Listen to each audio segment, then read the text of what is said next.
enak, saudara. Berbeda. Dan sifatnya permanen.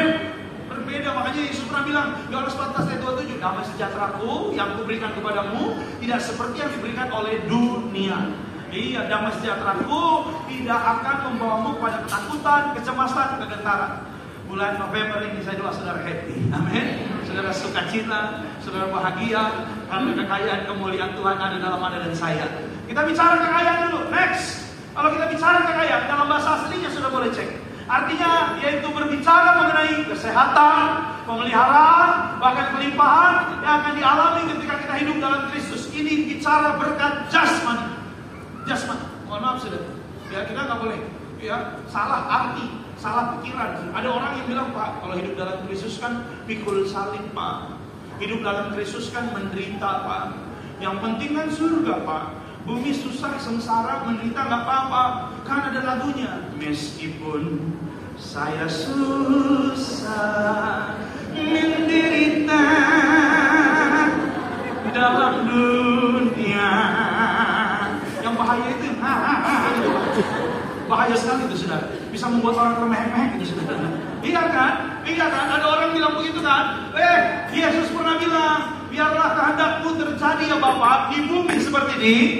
Makanya kita sering doa, Tuhan biarlah hidupku diberkati di bumi seperti di surga. Iya, menderita bukan rencana Tuhan. Menderita bukan rancangan Tuhan. Rancangan Tuhan damai sejahtera. Kalau dibilang, Pak, yang itu lagu tadi buat apa, Pak? Itu imanmu. Mempertahankan, memperjuangkan iman. Orang yang mungkin dikucilkan karena dia percaya Yesus. Orang yang mungkin diperlakukan tidak adil karena dia percaya Yesus. Bahkan orang yang mungkin disiksa, dibenci karena percaya Yesus. Itulah yang namanya menderita, pikul salib. Bukan kelaparan. Iya, lu orang Israel aja di padang gurun gak dibiarkan kelaparan. Dikasih roti mana. Makanya saya percaya saudara bulan November ya lebih dari roti mana. Iya, nggak usah tanya roti mana nih roti enggak. Tuhan kasih saudara. Tuhan kasih makan. Amin. Iya, orang Israel butuh air, dia ketok batu keluar air loh. Iya loh, saya pikir-pikir, aduh, saya di rumah ada batu agak gede, saya pengen ketok. Keluar enggak, tetangga bilang, ih stres itu pendeta. Bayangin saudara, Alkitab bilang dipelihara. Iya, saya juga pernah. Ya hari kemarin hari Sabtu saya telepon dengan Ibu Gembala. Dia ibu cerita, ini ngobrol. Ya dia bilang ibu jadi ingat dulu bapak pernah suruh ibu waktu di Balai Sarif ini. Ya jadi kalau saudara yang tahu saudara ya ibadah Tiberias dulu ministry persekutuan doa. Ya sampai ibadah mula-mula Tiberias itu Ibu Gembala khotbah. Gitu membawakan firman gitu. Ya cuman ada beberapa situasi. Ya karena ibu kan dulu bukan orang percaya dan berasal dari Sumatera, ada orang-orang yang memang ya tahun-tahun itu masih tahun-tahunnya agak keras dan ekstrim. Ya akhirnya demi keamanan juga akhirnya ya udah bapak aja yang khotbah, ibu enggak. Tapi ibu bilang pernah suatu hari bapak suruh ibu khotbah di Balai Sarif ini tanpa persiapan. Disuruh mama yang khotbah ya, biar papa nanti yang perjamuan. Waduh, ibu bilang papa tuh kadang-kadang bikin ibu deg-degan. Saya bilang, jangan menipu. Saya juga pernah, saudara. Iya, waktu itu lagi ke Grand Indonesia. Pak Redi tiba-tiba bilang sama saya, Markus, saya ikut damping beliau kan. Dia bilang, nanti kamu yang khotbah ya. Saya nanti yang perjamuan. Wih, itu saudara dengkul saya kayak patah. Gantikan seorang Pak Pariaji, saudara. Iya, yang datang itu ribuan orang menanti Pak Pariaji. Ketika saya datang, orang lihat, ih, oncom ini ngapain? Iya. Tapi Bapak Regi bilang nanti kamu bilang yang perjamuan tetap saya. Iya sih Pak. Tapi tetap aja deg-degan sudah. Saya bilang saya khotbah apa Pak? Ya terserah kamu khotbah apa. Yang penting kamu khotbah ada kuasa, ada mujizat, minyak anggur. Oh siapa?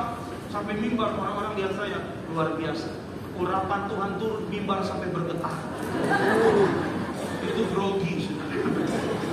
Tapi puji Tuhan sampai selesai. Ya tapi ibu pernah bilang ini. Dia bilang sama saya. Jadi waktu itu bapak bilang. Ya, mama khotbah sebelum naik ke atas mimbar, Tuhan kasih hikmat. Hikmatnya apa? Bicarakan tentang 5 roti 2 ikan. Ya, bahwa waktu poinnya ini, waktu Tuhan Yesus melihat orang-orang yang mengikut Dia belum makan, hatinya tergerak dengan belas kasih. Tuhan tidak akan membiarkan Anda yang ikut Dia kelaparan. Amin. Oh iya, Yesus bilang sama muridnya di dipanggil Filipus. Filipus, berikan mereka makan. Filipus bilang, Tuhan, ini orangnya banyak banget. Mau dikasih makan apa? Belikan mereka makan. Kenapa Tuhan suruh Filipus yang memberikan makan? Karena Filipus orang daerah situ. Dia tahu di mana Holland Bakery. Dia tahu di mana. McDonald's-nya dia tahu di mana. Makanya yang disuruh belanja Filipus. Tapi Filipus bilang, walaupun uang kita dibelikan roti, bagi kecil-kecil pun tidak akan cukup. Maka datanglah Filipus dengan berkata, ini ada anak kecil yang punya 5 roti dan 2 ikan. Lalu Tuhan mengangkatnya, lalu Tuhan membagi-bagikannya, murid-murid ikut membagi-bagikannya. 5.000 orang hari itu, laki-laki belum dihitung, perempuan anak-anak makan kenyang. Sisanya 12 bakul. Siapapun ikut Yesus, saya doa November tidak ada kekurangan. Rumahmu ada sisa, di rumahmu ada berkat lebih. Tidak ada kekurangan, yang percaya katakan amin. Iya, gak pernah Tuhan biarkan kalau kita kelaparan. Yesus lihat yang ikut-ikut dia, belum makan, waduh, dikasih makan. Habis ini kita makan sama-sama. Bayar masing-masing atau maju. Bercanda sudah. Tapi lihat ya, saya mau bilang kekayaan artinya Anda dan saya bulan November ini secara jasmani, Anda sehat, Anda dipelihara Tuhan, Anda kelimpahan. Yang percaya katakan amin. Nah, kemuliaan bicara apa? Kemuliaan bicara faktor yang berikutnya, adanya anugerah, adanya keselamatan, adanya hadirat, adanya perlindungan untuk Anda dan saya. Nah, ini juga perlu. Jangan juga orang mikirin duit terus. Iya kan? Iya. Saudara, kalau kita mati kita harus masuk surga. Amin. Iya. Kalau kita di dalam Yesus pasti. Alkitab bilang, di bawah kolong langit ini tidak ada nama lain yang bisa menyelamatkan Anda dan saya kecuali nama Yesus. Kecuali nama Yesus. Tidak ada jaminan. Ya mohon maaf, di luar sana ya mudah-mudahan. Di luar sana ya belum pasti. Iya. Tapi saudara dan saya di dalam Yesus pasti. Amin. Iya pasti. Udah ikut Yesus aja terus. Hidup aja di dalam Yesus terus. Iya kan saudara? Coba kalau saudara naik pesawat, terus pilotnya bilang begini, Bapak Ibu kita akan berangkat menuju Surabaya dengan ketinggian di atas 3.000 meter dari permukaan laut. Harap pasang sabuk pengaman dan mudah-mudahan kita akan sampai di sana.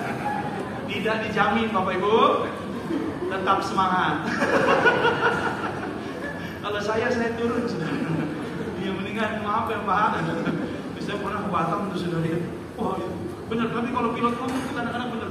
Dia bilang begini, ya pesawat ini akan mengalami goncangan dan turbulensi. Wah benar sudah. Begitu lagi apa?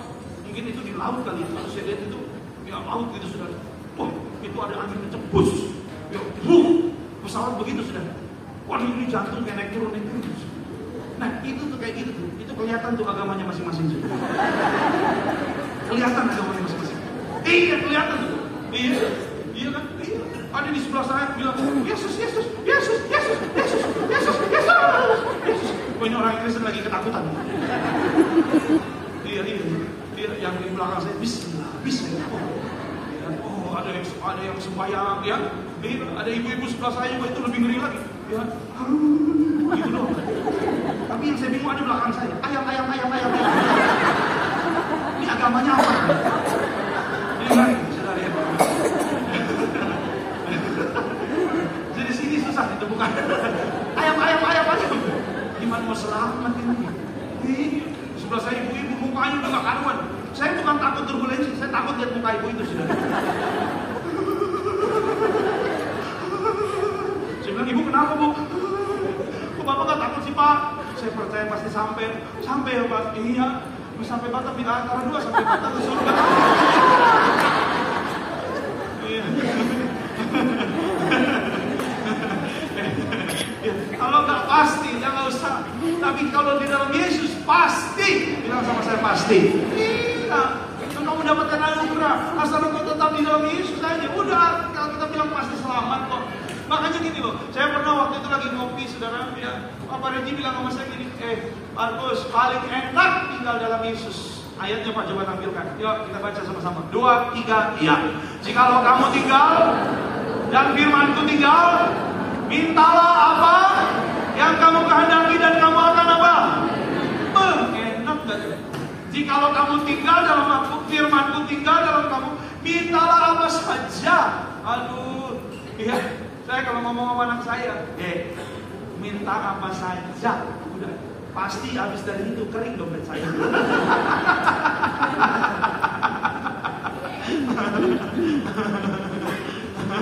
Kering. Anak kecil zaman sekarang, saya nggak ngerti mainan zaman sekarang anak-anak, saudara. Ya, ini anak-anak kecil di sini banyak anak-anak muda apalagi ya kan.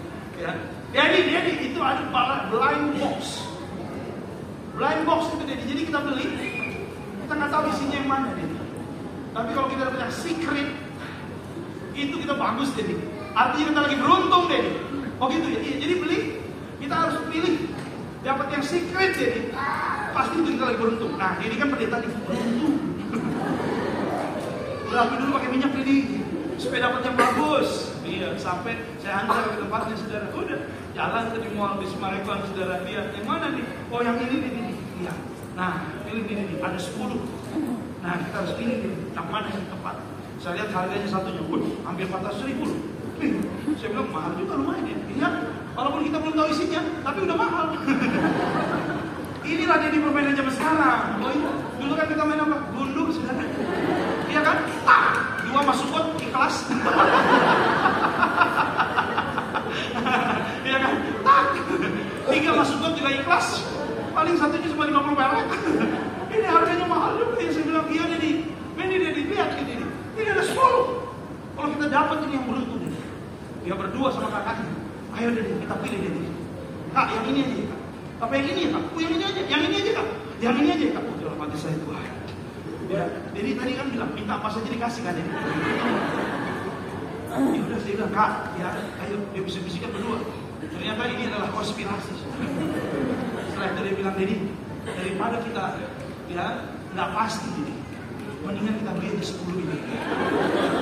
Dalam hati saya, oh darah Yesus. Tuhan, kalau boleh cawan ini berlalu.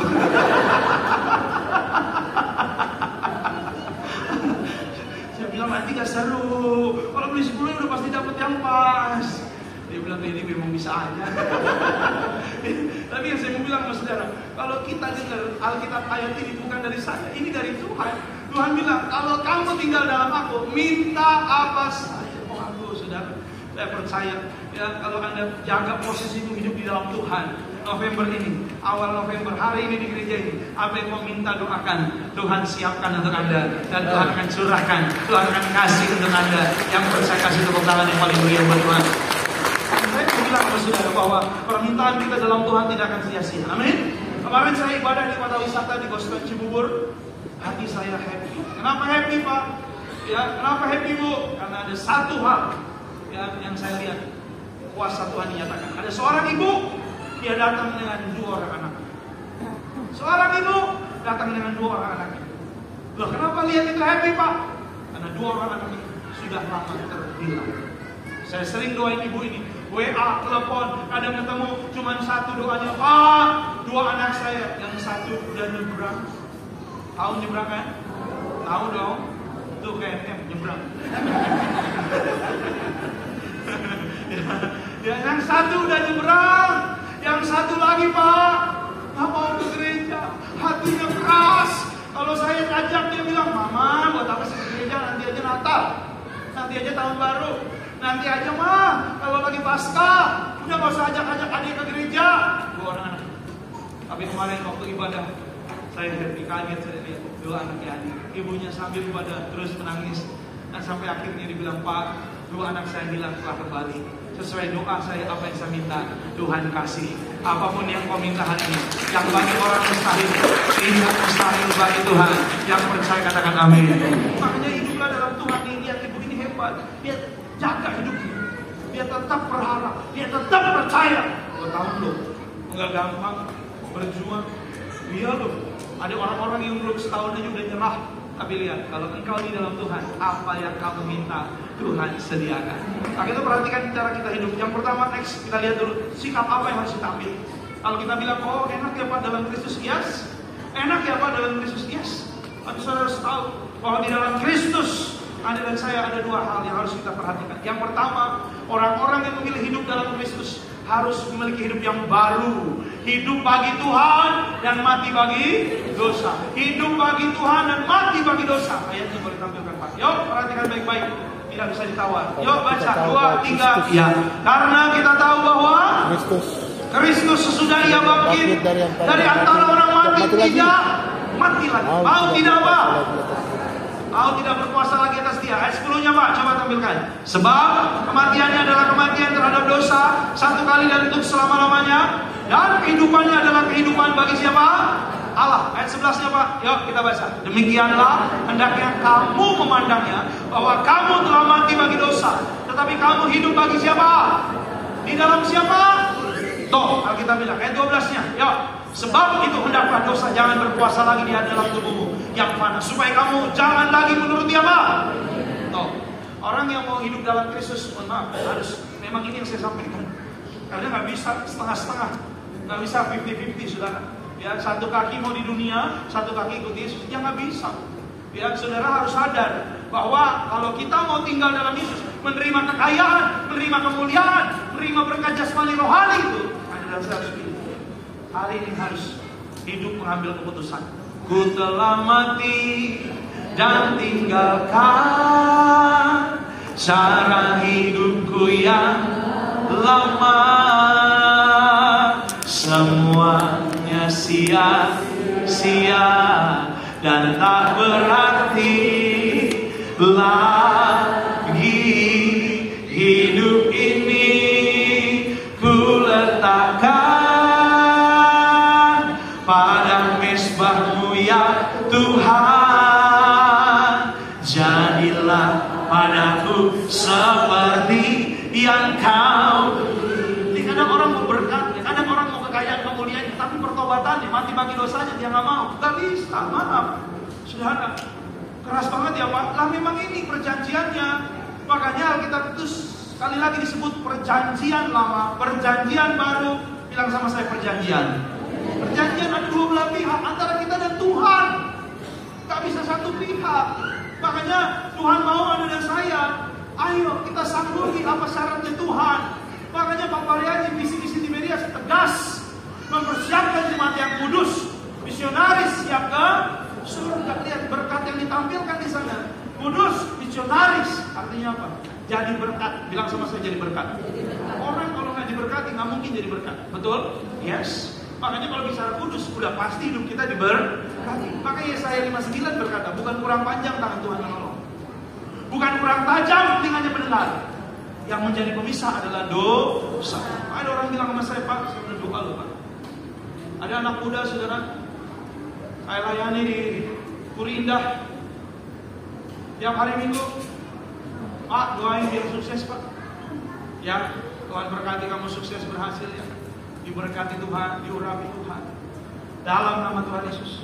Lagi cari kerja Pak. Oh ya, lagi cari kerja, Tuhan kasih kerja yang terbaik. Amin. Udah pulang. Minggu depan datang lagi Pak. Udah lama kemarin Pak, ditolak Pak. Oh ya, doainnya Pak. Ya, supaya dapat kerja Pak. Ya, dalam nama Yesus. Tuhan berkati, berhasil dapat kerja, akan lamar lagi tempat yang baru. Dalam nama Yesus Tuhan kasih kerja. Amin. Pulang lagi minggu depan Pak, gagal lagi Pak. Oh ya. Dalam nama Yesus, Tuhan tolong diberkati, Tuhan berhasil.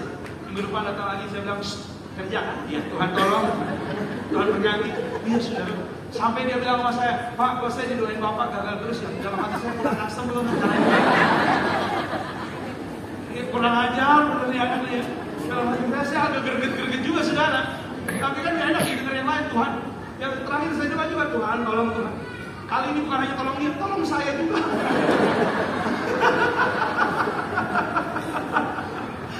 Hari ini anak kalau ngomong kok kurang asem banget. Dia bilang, dengan Bapak kok belum berhasil ya. Aduh Tuhan Yesus, ini rasa-rasa saya pengen dia bukan kasih minyaknya, pengen saya ketok pakai botolnya. Akhirnya saya ambil keputusan, saya bilang bro, terakhir di mana? Saya bilang dulu, saya ajak ngobrol. Saya bilang sama dia gini, bro, sorry, bro masih muda. Iya. Saya bilang bro, saya doain bro, bukan cuma hari Minggu. Saya doain di rumah juga bro, sampai kena mental.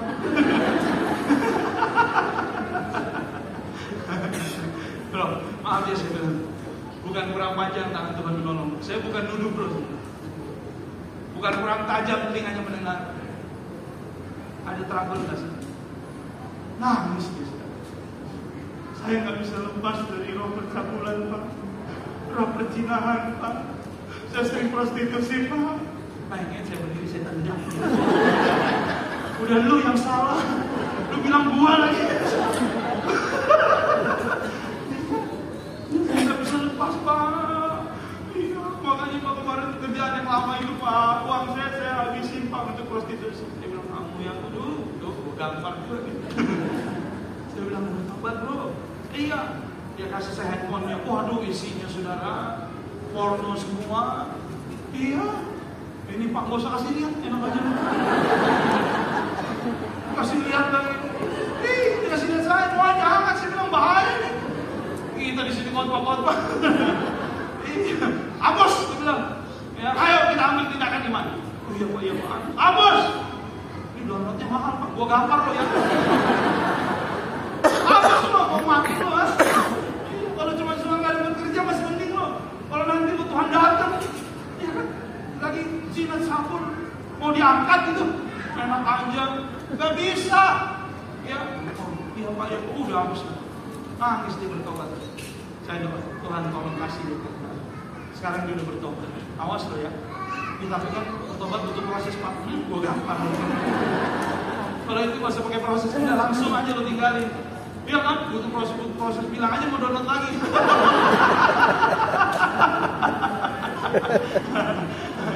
Tapi sekarang dia bertobat, dia dapat kerja saudara. Dan sering kita mau masa senyum-senyum.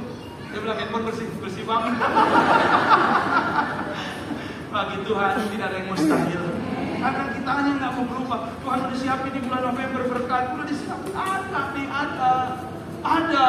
Tapi kita hanya nggak mau tinggal dalam Kristus, masih bandel di luar terus. Ayo ambil keputusan, anak-anak muda ambil keputusan. Iya, jangan sudah bilang pas saya nggak punya potensi. Wow, semua orang punya talenta, punya potensi. Tuhan kasih kemampuan. Dan kalau ada Tuhan di dalam Anda ada dalam Tuhan. Waduh, nggak ada yang mustahil. Orang bisa bilang nggak mungkin. Ada seorang OB, saya doain di Tibera Center. Pak Pendeta, saya OB Pak, kamu akan jadi orang besar suatu hari. Saya punya iman. Karena masih kecil, baru lulus SMA. Karena dia susah, nggak punya uang.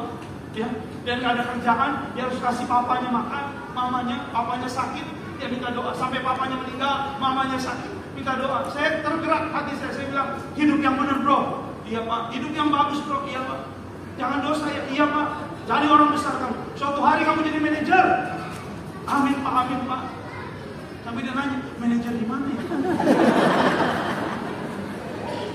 Jangan tanya saya. Iya, pengen saya jawab manajer oke. Iya. Saya bilang pokoknya kamu nanti jadi saudara tahu, iya di atas dia. Setelah beberapa lama dia ibadah anak ini baik, kenal beberapa orang, bahkan sering bantu, dapat nyapu di gereja. Ya, di bersih Kelapa Gading. Ada orang kasih beasiswa, kuliah, sekolah hukum, sekarang udah kerja, dan posisinya memimpin satu grup. Kalau dia ketemu saya juga dia bilang, Pak, kok bisa ya? Saya nggak tahu, saya cuma doa. Tapi kalau kamu respon dengan hidup benar, bagi Tuhan tidak ada mustahil. Anak muda jangan minder. Tuhan punya banyak rencana untuk Anda. Asal Anda jaga hidupmu tetap di dalam Tuhan, maka masa depanmu indah dan engkau akan melihat kemuliaan Allah. Yang percaya kasih tepuk tangan kepada Tuhan. Yang kedua, saudara, yang terakhir, yuk kita lihat sama-sama. Yuk, kalau orang mau hidup di dalam Tuhan, dia harus makin bertumbuh. Jangan stuck. Jangan levelnya di situ aja. Berakar, dibangun dan bertambah. Oh iya, saya tanya gitu. Saudara makin hari makin banyak berkat mau nggak? Makin hari makin sehat mau? Makin hari makin bahagia mau? Nggak usah muluk-muluk. Makin hari makin banyak uang mau nggak? Iya mau lah, saya juga mau. Semua orang pasti mau naik. Iya kan? Ekonomi pertumbuhan Indonesia pasti lagi digenjot naik. Iya, keamanan maunya makin aman. Semua maunya naik. Tuhan juga mau ada saya imannya naik levelnya. Yuk baca dulu ayat ini. Yuk sama-sama. Kolose 2 ayat 6 sampai 7. 2, 3 ya. Lihat ya. Kamu telah menerima Kristus Yesus, Tuhan kita. Karena itu hendaklah hidupmu tetap apa? Stop dulu sampai di sini ya. Kamu telah menerima Kristus Yesus. Yes. Yang percaya pada Yesus katakan amin. Saudara sudah dibaptis, menerima Yesus. Tadi ini kita bahas di poin pertama. Hendaklah hidupmu tetap di dalam Dia. Enggak bergerak, enggak beranjak, enggak berpindah. Don't go anywhere, tetap di dalam Tuhan. Ayat yang ke-7. Yuk, tapi di sini tidak cukup sampai di sini. Ayat 7 lanjut Pak. Yuk, 2, 3, iya. Hendaklah kamu berakar di dalam dan dibangun. Hendaklah kamu bertambah teguh dalam iman yang telah diajarkan kepadamu, dan hendaklah hatimu melimpah dengan. Lihat, nih, saya sering bilang, syukur itu levelnya paling tinggi. Amin. Orang yang hidupnya dalam Yesus, dia selalu mengucap syukur. Levelnya tinggi. Kalau saudara hidupnya tiap hari bersyukur dengan apa yang Tuhan berikan, apa yang Tuhan percayakan, berarti level imanmu, puji Tuhan, bagus. Amin. Iya. Nah, kalau ngeluh, itu jeblok level iman. Orang yang ngeluh, kesal, bersungut-sungut, Anda bisa screening. Tapi kalau engkau hidupnya bersyukur, artinya engkau bertumbuh. Lihat, Alkitab bilang berakar dan dibangun, hendaklah bertambah teguh dalam iman. Saudara mau melihat kekayaan, kemuliaan, kekudusan, enggak cukup. Loh, kok ngomong gitu Pak? Tentu, karena Alkitab yang bilang kita harus next level, bertumbuh dalam iman. Nah, hari ini saudara datang ke gereja, Anda sedang berbuat untuk menumbuhkan iman saudara. Pulang dari sini Anda diberkati Tuhan. Ada yang dengar firman, ada yang nyanyi lagu-lagu rohani, ada yang baca Alkitab, ada yang rajin berdoa, punya jam doa. Anda sedang bertumbuh dalam iman. Ini yang dikejar. Makanya ini sederhana. Gunakanlah waktu saudara dengan bijaksana. Nah ini, ya. Gunakanlah waktumu dengan bijaksana. Lihat, ya. Tuhan mau Anda berakar, bertumbuh. Nah, pada level ini, saudara akan kuat. Tidak, saudara. Kekayaan dan kemuliaan Kristus akan otomatis menjadi bagian saudara. Masuk di dalam kehidupan saudara. Ini saudara. Lihat. Dan dasar yang pertama adalah Anda akan teguh dalam iman. Gak goncang. Walau ku tak dapat melihat semua rencanamu Tuhan, namun hatiku tetap memandang padamu. Kau tuntun langkahku, walau ku tak dapat berharap atas kenyataan hidupku, namun hatiku tetap memandang padamu. Kau ada untukku. Saya doa ada mujizat dalam hidup Anda. Yang sakit disembuhkan, uang berkat tidak kekurangan. Amin. Jangan goyah, teduh. Suatu hari saya pernah mengalami situasi di rumah. Ya, pendeta juga manusia. Iya dong. Kadang-kadang ada juga loh masalah yang kelihatannya saya pikir-pikir, waduh ini berat banget. Suatu hari saya sedang itu, tapi udah cukup lama sudah. Kurang lebih sekitar 2025 juga. Ya, tapi awal-awal tahun. Ada kebutuhan yang saya perlu bayar. Tapi saya nggak ada uang. Nah ini bahaya. Ya. Jadi istri saya itu dulu kerja di bank. Dia simpen nabung, pintar nabung, pintar simpen uang, pintar juga kadang cari uang. Saya udah umpetin, dapat juga.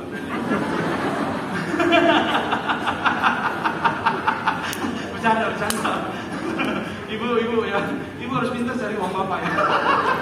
Di kantong, di balik kasur. Bercanda. Tapi gitu, dia punya simpenan. Jadi udah ada simpan untuk uang sekolah, udah pokoknya udah simpen. Kadang-kadang dia udah kosong. Nah, ada suatu hal yang perlu saya bayar, tapi ini nggak bisa korek dari tempat yang lain. Harus bayar pakai duit, ya, yang memang duit biasa hari-hari. Tapi nggak ada uang. Iya. Saya bilang sama istri saya, kapan harus dibayar? 2 hari 3 hari lagi harus dibayar. Saya bilang dalam hati saya gitu, Tuhan, nggak ada uang. Tapi saya bilang sama istri saya, percaya aja, jangan takut, Tuhan pasti kasih. Istri saya bilang, ya udah, saya ikut omongan kamu. Jangan omongan saya, omongan Tuhan. Karena saya juga ngomong ini deg-degan. Udah deg-degan juga sudah. Iya. Karena hari itu istri saya ngomong, saya bilang nanti tenang, Tuhan pasti kasih. Bagi Tuhan tidak ada yang mustahil. Tuhan pasti kasih berkat. Udah tenang aja. Inilah iman yang teguh. Nah, kalau orang yang tenang, saudara, dia terasa masuk. Ya kan? Salah ambil keputusan. Contoh, ada 4 orang di atas pesawat. Ada pilot, anak sekolah, anak pramuka. Kenapa ada pramuka, Pak? Udah dari dulu. Ada pengusaha, ada polisi. 4 orang. Pesawat mau jatuh. Dia pilot lompat duluan. Ambil parasut, dia terbang. Tinggal sisa 3 orang. 4 deh, tambah 1 lagi pendeta. Ternyata 4 orang, parasut tinggal 3. Pengusaha ambil yang 4, parasut tinggal 2. Orang masih 3. Ya kan? Waduh, udah dilakukan. Parasut tinggal 2, orang masih ada 3. Tiba-tiba pendeta lari tunggang langgang. Dia buru-buru karena ketakutan. Dia sikat. Anak pramuka bilang, "Oh, tunggu." Nah, pendeta bilang, "Gua ada KKR." Lompat.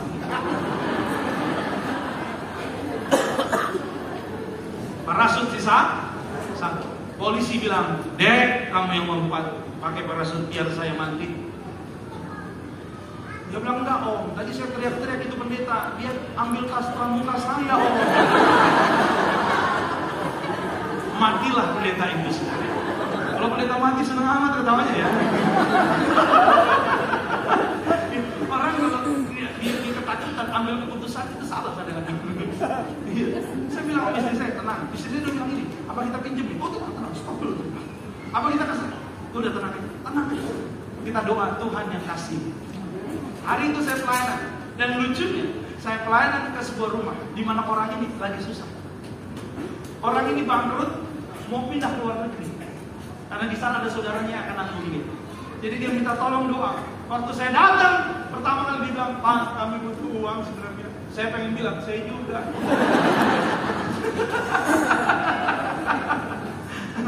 Tuhan taruh di hati saya.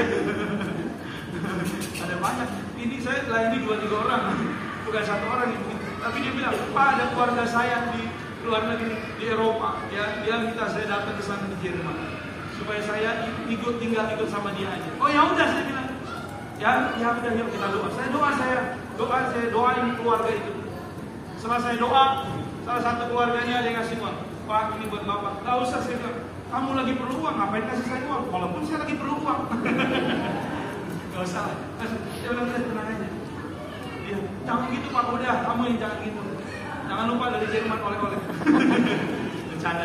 Akhirnya saya pulang di mobil.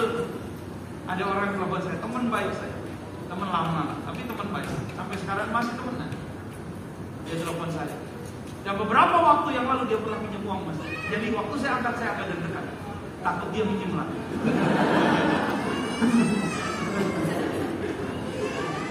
Dia telepon saya, dia bilang, "Bro, lagi di mana lo?" "Habis pelayanan." "Bro, ini kemarin gue pinjam duit sama lo ya?" "Oh, gak akan gue lupakan." Gue simpen di dalam hati gue yang paling dalam. Gue save itu di memori handphone gue. Pokoknya gak bakal gue lupa. "Iya," gue bilang, "kenapa?" "Gue dapat rezeki bro, gue mau pulangin. Bukan sebagian, semuanya." "Hah? Yang bener bro?" "Iya. Bentar lagi gue WA, jangan bentar lagi, sekarang deh." Iya sudah. Saya gak pernah tagih. Saya gak pernah minta sama dia. Iya, dia pinjam uang sama saya udah lama loh. Udah 5 tahun yang lalu, 4 tahun yang lalu. Udah lama, udah lupa sih. Bukan lupa melupakan, gak lupa sih. Cuma ya udah pikir, ya udah saya biarin aja. Ketemu pun saya gak pernah bilang, "Bro, gak, mana utang lu?" Gak. Dia telepon saya, dia mau pulang. Mungkin dia lagi makan, Tuhan bilang, "Bayar." Lagi mandi, bayar. Mau tidur, bayar. Langsung dikirim 5 menit kemudian. Dan uang itu bukan hanya cukup, lebih dari cukup. Masih ada sisanya. Apa yang perlu saya bayar?